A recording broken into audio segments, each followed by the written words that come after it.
seguimos.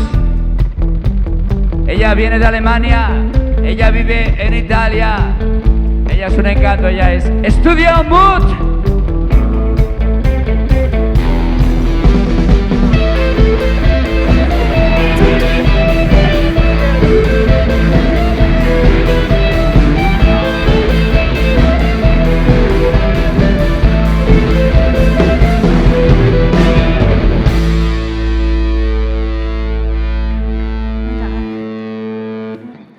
Hola a todos.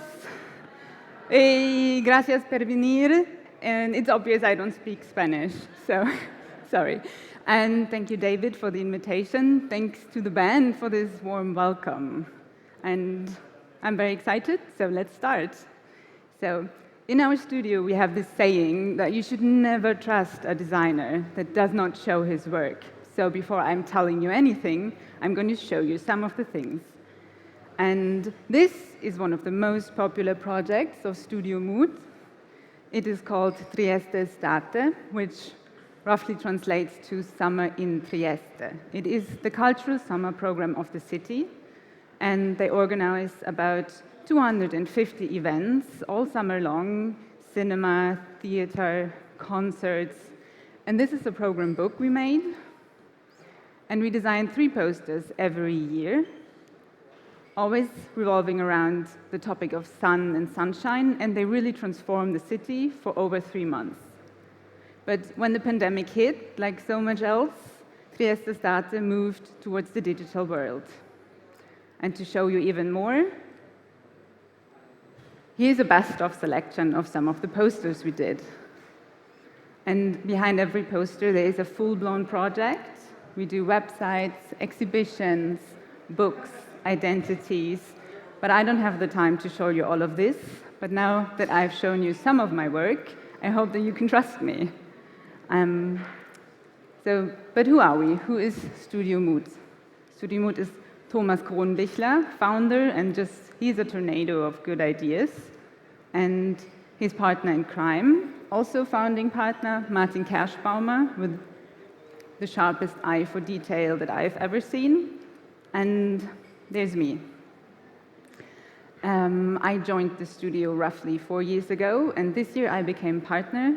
I am the German of the studio, but I will leave it up to your interpretation, what that means. And of course, the studio would not be what it is today if it was not for those over 17 amazing collaborators that we had the pleasure to work with over the past 10 years, and many of them have started running their own successful design studios by now, which makes us super, super proud. And this is where we work, where we live, in Bolzano, Südtirol, in Italy. It is in the very north of Italy, between Germany, Austria, Switzerland, and Italy. But it's not just the location, it's also influences, it's cultural differences, and language, because we do speak German and Italian in Bolzano, and also English at the studio. And this is a peek into our studio. This year we moved to a bigger space, but we are still a very small team. We're just 4 designers. We have no managers, no strategists. We like to do it all ourselves. We design and organize and discuss. We present. We bring in new business, and everybody has to open the door, everybody has to answer the phone, and everybody has to make the coffee. But only from 9 to 6. We never work at night, and never weekends. That would just be crazy. But how do we work? So how do we approach a new project? And the answer is quite simply madness. And this might sound like a joke, but let me explain a little bit. Because in every project, of course, we first talk about what are the requirements, what is the context, what are the limitations. And then at the start of the design process, we throw it all out the window and start the madness.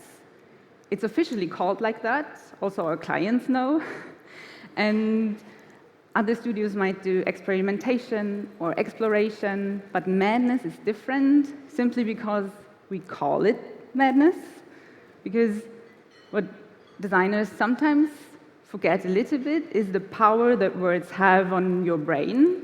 Because if you name something madness, the word comes and it takes all the worries of failing and all the expectation and pressure of doing something good and just throws it out. So you're really free to explore and see where this exploration leads you without the pressure. And a good project to show you is this one. It's the Tourist Babel, it's the architectural magazine of Südtirol. And we do 4 issues every year. I have worked on 16 so far, the studio in total, I think, over 30, nearing 40.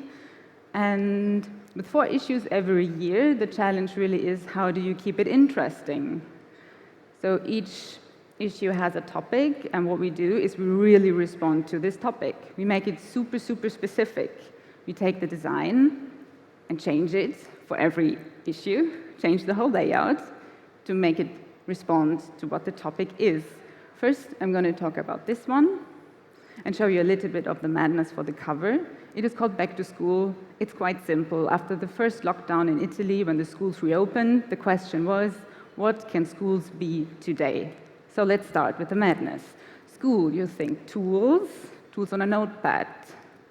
You think maybe just a notepad, but this is from the US, so it's not the right cultural context. Or marker, or something more playful. Or stepping stones, and the idea to start over. Or just being super bored in a classroom. And I just circled back to the tool idea, but then noticed that nobody uses these anymore. They're just vintage pieces. But then everybody knows a school board, right? I thought, but learned they are widely replaced by whiteboards.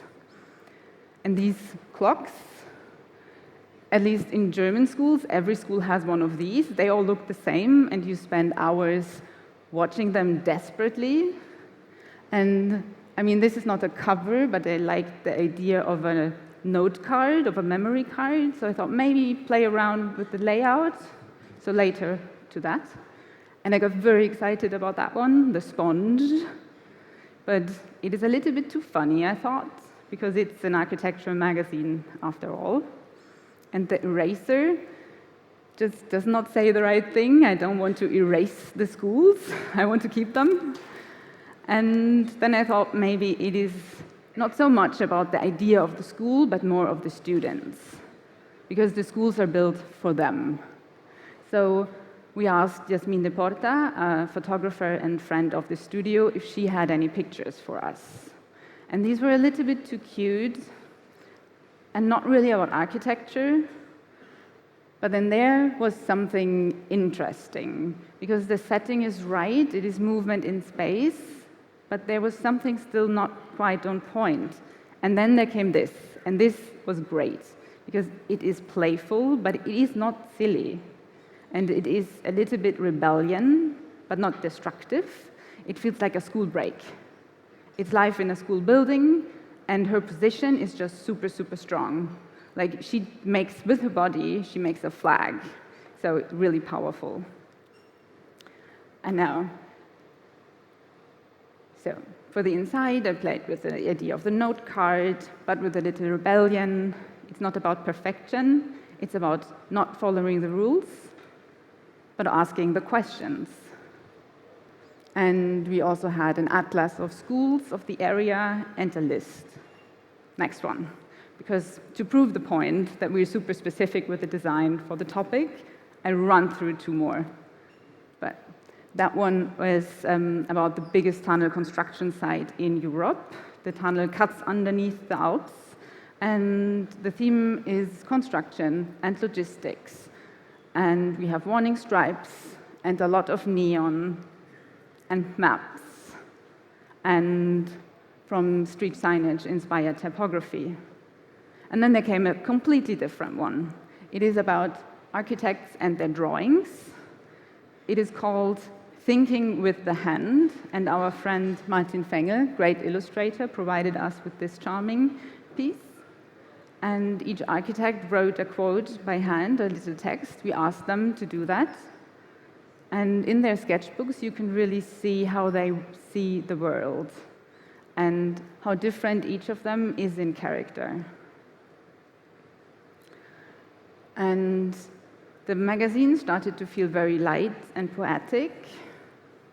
So we decided to not include a single picture, not even for the advertisements.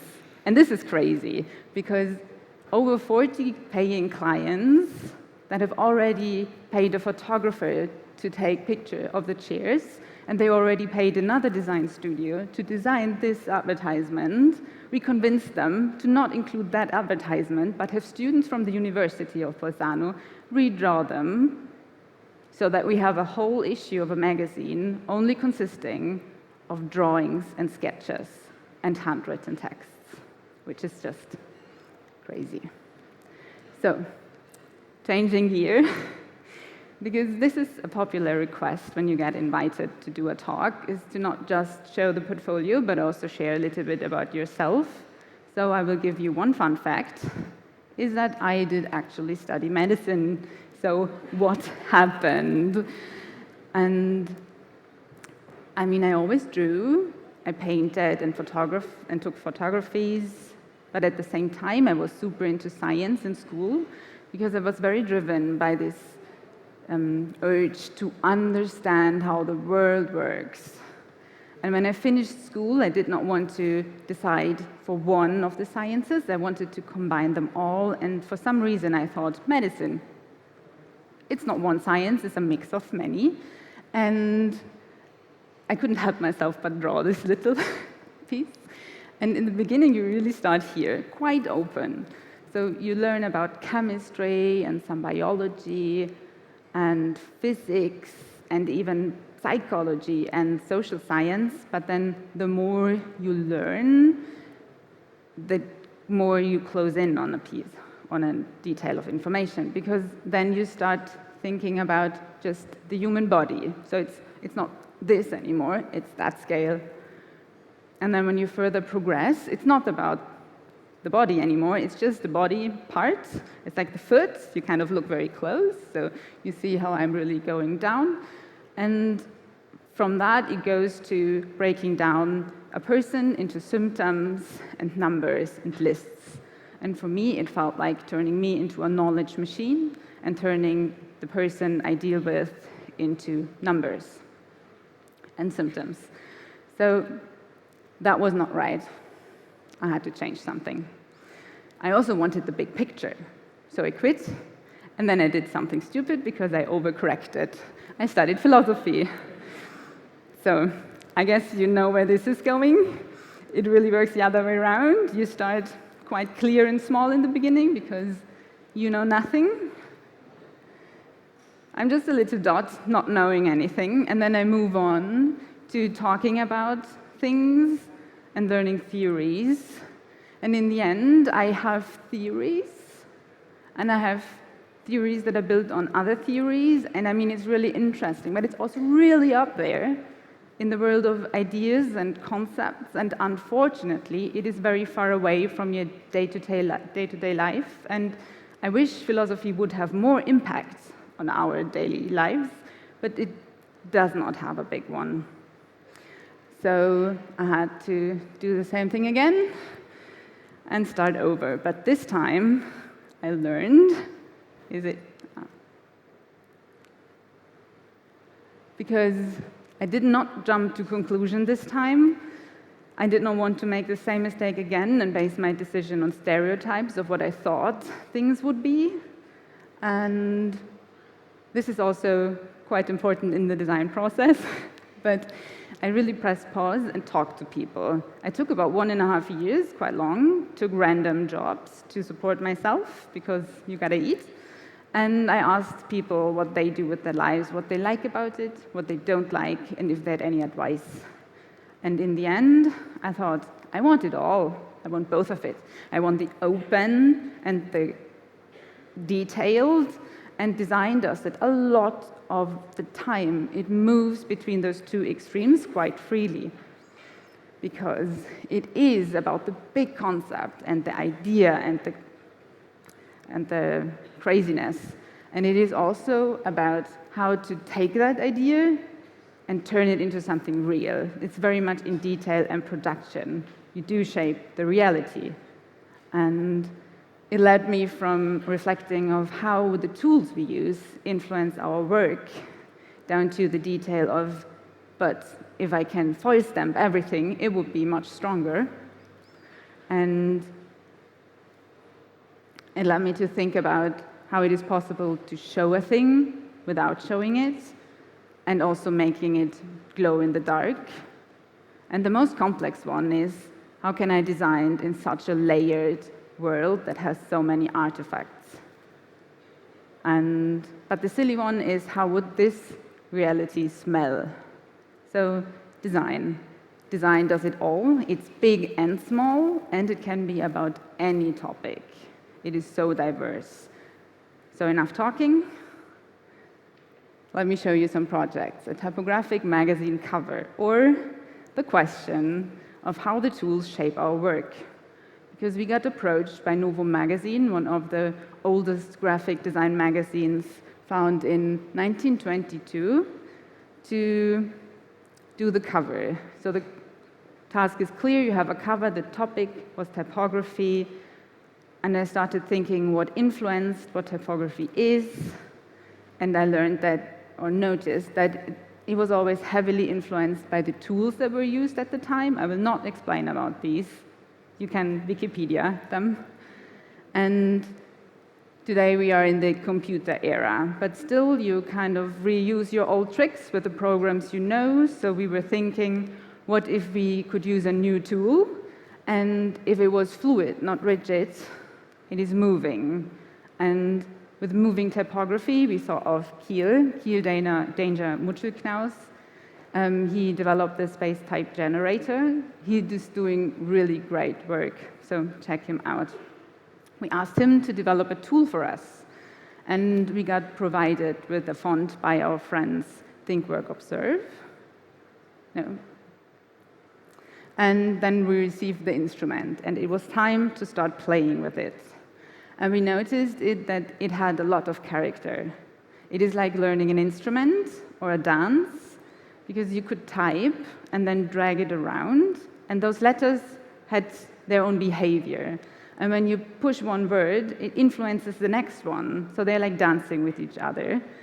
It was a very fluent and open process. And you see how much charm this behavior adds. And with the limitations and possibilities of this tool, we were really pushed to try something new. And this is our working setup. We had the text we could type on the right, and then in the center, we had the tab with Kiel's tool, and on the left, an InDesign with a cover, because in the end, we still had to put in the title of the magazine. And then the presentation we gave to the magazine. We presented in early 2020, and we proposed a materiality to them. We explained the tool we used, and then we just showed 3 sketches, quick and easy.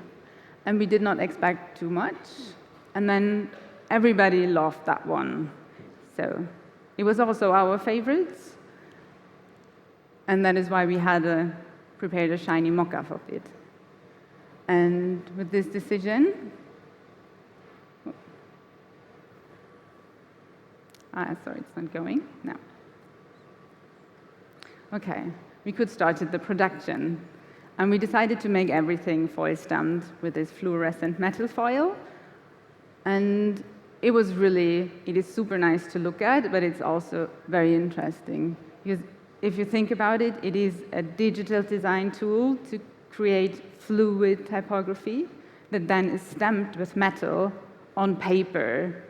So I really like that aspect of combining those different approaches. And that's the real thing. And with every magazine, you also have the back cover. And as in many projects, the back is even better than the front, because we had only 3 hours to do it. And when the actual job is finished, you're just much more free when the pressure is gone. So I think it's similar to like my theories will get better after this talk. I hope. And then we had a great team. And the next thing we did is a wayfinding system for a music school, where I wanted to know how it is possible to show a thing by not showing it. And the school was built in the heart of Barcelona. It is a very central part of the city, connecting two neighborhoods. And if you peek inside, you see a very chic and classically inspired building. And we made a complete wayfinding system, playing with the textures and lines from sheet music. And if you take a look at it, it is all in two languages, because we are speaking German and Italian. And it's a German school, so in the beginning they wanted the wayfinding to be only in German. But it makes no sense, because music is a universal language. So we pushed for two languages, and they went for it. So we are very glad about that. And then it turned out to be really classic and elegant, but also very grown up, and maybe even too grown up. And it is language-based. But it is a school also for kids, and many of those children are too young to read, so how do we show them where to go? And we thought, since it's a music school, just showing instruments is too obvious. It's almost kitsch. So what about not showing the instruments and making it about the person, not the object, about the gesture and the movement? And we made it glow in the dark. So if you think about where you want to go, you can follow the hands. And then we introduced different colors to change the architecture without interfering with it. And it is independent from the ability to read, because where's the toilet, you can follow the green. And we have a piano and a flute and a violin, also trumpets, and the clarinet and the contrabass. And in the end, there's the conductor.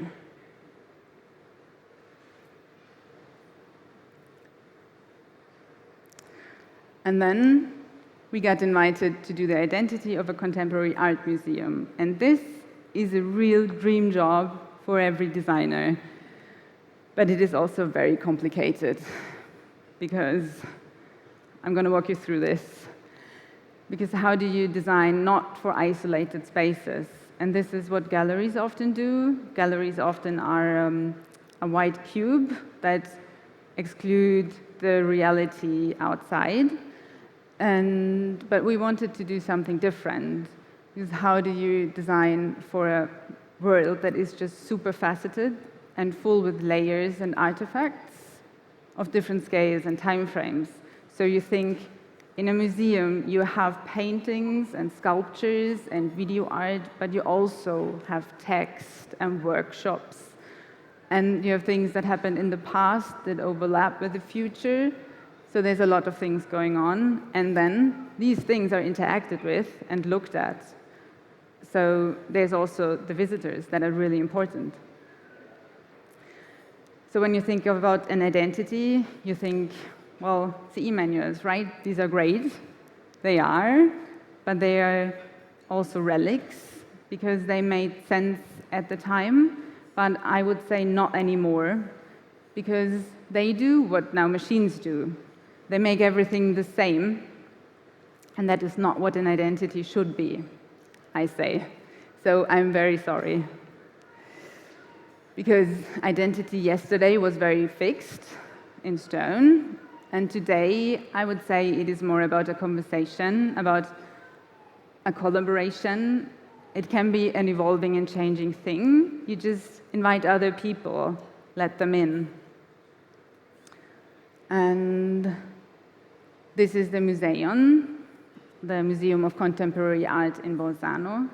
And they had a new director appointed last year. And he came with a new vision for new audiences, and the old identity was made by Tomato London, so we got in touch, and Thomas talked with Michael Hersham about what their process was and what they were thinking and what we want to do.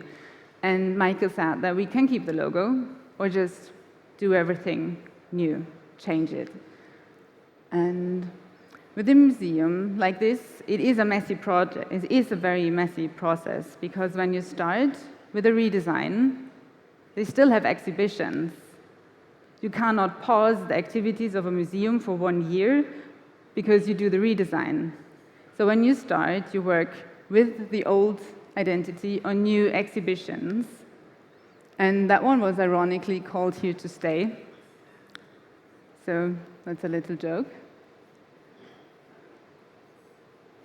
And after that, there was techno.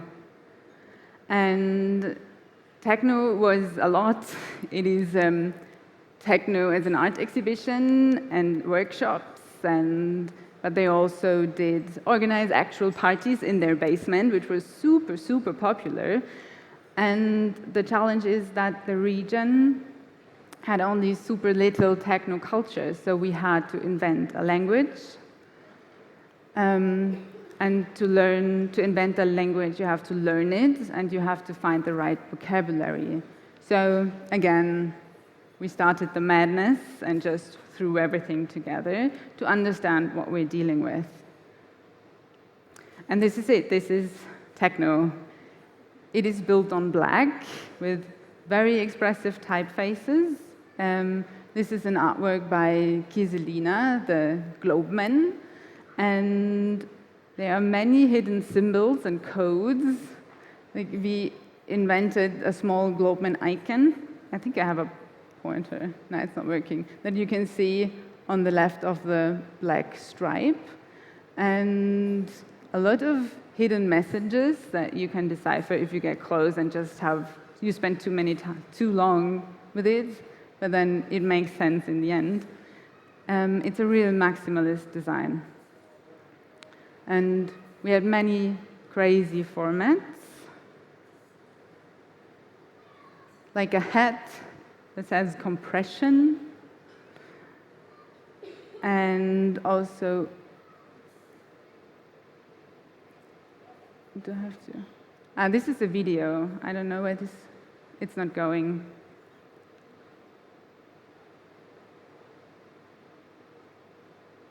Yeah, so the video is not working. Sorry. And the techno reader was about how the techno, how techno music can be played in digital spaces and during the pandemic can bring people together, but also of how shared experiences in real life through music can free you of this digital trap. And we have only the artwork on the cover, and we used the sides of the book for the title. So the book was called Techno Globalization Pandemic, and it was only after that the redesign started. And I'm going to spare you this brand universe, and also the many meetings that were involved, and many more are probably still to come. But we decided for a new font that was provided by Formula Type. And with the font, we had a logo. And we invented a modular scaling system for them to be read from top to bottom, not from left to right. And this content can be rearranged and rescaled by importance. And it can move sideways, which all makes it also perfect for digital. But with a website and a project like this, it's really about accessibility, and we took a trip through a lake with blind people, talking about their experiences with contemporary art and what we can do to make it more accessible. But we are knee-deep in this. It's a long process. But it's also a big, important topic for the current exhibition that is up at Museum, which is called Kingdom of the Ill, for which we decided to do something else, because we did not set up a meeting, to present final designs. We included the whole team into the madness and started a WhatsApp group, which was quite a bold decision. And in the WhatsApp group, there was the curator and the artists and the marketing team and us designers. It was a real test piece with super direct feedback and a lot of friction and interesting discussions. And then we ended up collaborating with the brothers Sick, two chronically ill artists and brothers from Israel. And their work revolves around the questions of illness and health, showing their hands with medical devices and religious symbolism. So it is really the question if health and sickness is a bodily condition, if sickness is stigma by society, and if health is a religion. So this is where we're at.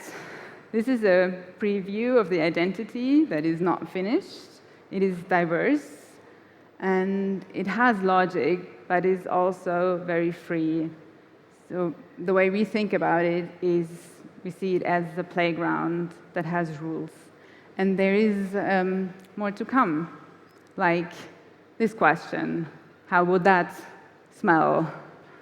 We don't know. It is a work in progress. Oh. It is a work in progress.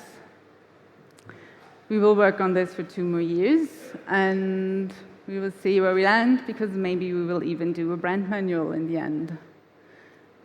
And this is the team. And the last freebie question is what our studio name actually means, because we do get asked this a lot. And Mut is actually German. It does mean, or we translate it to fearless. So be fearless, embrace the madness, and please say hi. Thank you.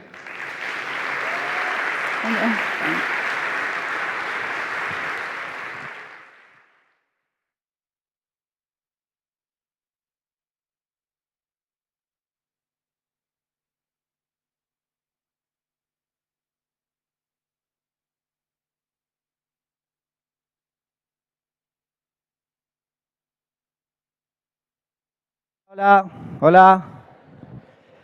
Que estaba ahí tranquilito al sol tomando una cervecita y me dijeron: David, que hay que cerrar, que acaba. Es que hay un tema. Las conferencias nacionales les dices media hora y se tiran 35, 40, 50 minutos. Añes alemana, le dijimos media hora, media hora. Bueno, muchas gracias, de verdad. Hacemos un pequeño break, media horita y volvemos. Gracias. Hasta luego.